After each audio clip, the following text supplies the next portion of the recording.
ആദ്യം നമുക്ക് east active ആക്കാൻ വേണ്ടിയിട്ട് ഒരു പാത്രത്തിൽ ചെറിയ ചൂടുവെള്ളം എടുക്കാം. അതിലേക്ക് ഒരു സ്പൂൺ പഞ്ചസാര ചേർക്കാം. ഒരു സ്പൂൺ ഈസ്റ്റും കൂടെ വെച്ച് ആക്റ്റീവ് ആക്കാൻ വെക്കാം. 5 മിനിറ്റ് കഴിയുമ്പോൾ ഈസ്റ്റ് റെഡിയായി. നമുക്ക് പിസ്സയ്ക്കുള്ള മാവ് റെഡിയാക്കി എടുക്കാം. ഒരു പാത്രത്തിൽ 1.5 കപ്പ് മൈദ മാവ് ഇട്ട് കൊടുക്കാം. അതിലേക്ക് ഈസ്റ്റ് ഒഴിച്ചു കൊടുക്കുക. കുറച്ച് ഉപ്പ് ഇട്ട് കൊടുക്കുക. ആവശ്യത്തിന് വെള്ളം ഒഴിച്ച് നന്നായിട്ട് കുഴച്ചടക്കുക.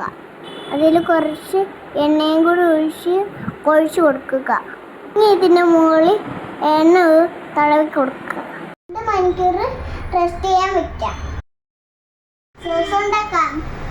2 തക്കാളി വെള്ളത്തിൽ വേവിച്ചെടുക്കാം. വേവിച്ച തക്കാളി തൊലി മാറ്റിയെടുക്കാം. അപ്പോൾ നമുക്ക് തക്കാളി ഇട്ട് കൊടുക്കാം.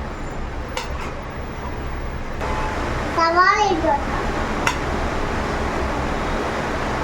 അവിടെ മഴയൊക്കെ ഉണ്ടോ? ഇവിടെ ഭയങ്കര മഴ. പറയണോ ആയിക്കാം.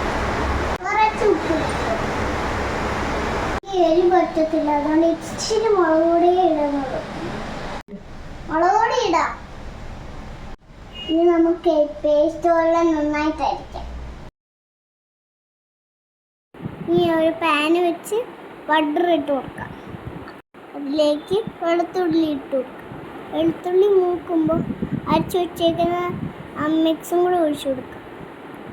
അതിലേക്ക് കുറച്ച് ടൊമാറ്റോ സോസ് ഒഴിച്ചു കൊടുക്കുക. നന്നായിട്ട് മിക്സ് ചെയ്യാം. ഇനി കുറച്ച് ഓർഗാനോയും കൂടെ ചേർത്ത് കൊടുക്കാം. അങ്ങനെ സോസ് റെഡിയായി. ഇനി നമുക്ക് ചിക്കൻ പൊരിക്കാം. കുറച്ച് മുളക് പൊടി, മഞ്ഞൾപ്പൊടി, ഉപ്പും തൈരും ചിക്കനും ചേർത്ത് മിക്സ് ചെയ്യാം. ഈ പാൻ അടുപ്പിൽ വെച്ച് എണ്ണ ചൂടാക്കാൻ വയ്ക്കാം. അതിലേക്ക് ചിക്കൻ ഇട്ട് പൊരിച്ച് എടുക്കുക. നമ്മൾ മാവ് നന്നായി പൊങ്ങി വന്നിട്ടുണ്ടേ.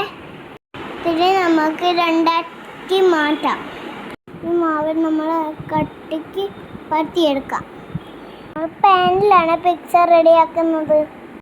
പാൻ എടുത്ത് അതിലേക്ക് ബട്ടർ ഇട്ട് കൊടുക്കാം. അതിലേക്ക് പിസ്സ ഡോ ഇട്ട് കൊടുക്കാം. ഒരു ഫോർക്ക് വെച്ച് ബബിൾസ് എല്ലാം കളയാം. എന്നിട്ട് മുകളിൽ ബട്ടർ തേച്ച് കൊടുക്കാം. 1 മിനിറ്റ് കഴിയുമ്പോൾ ഡോ മറിച്ചിടാം.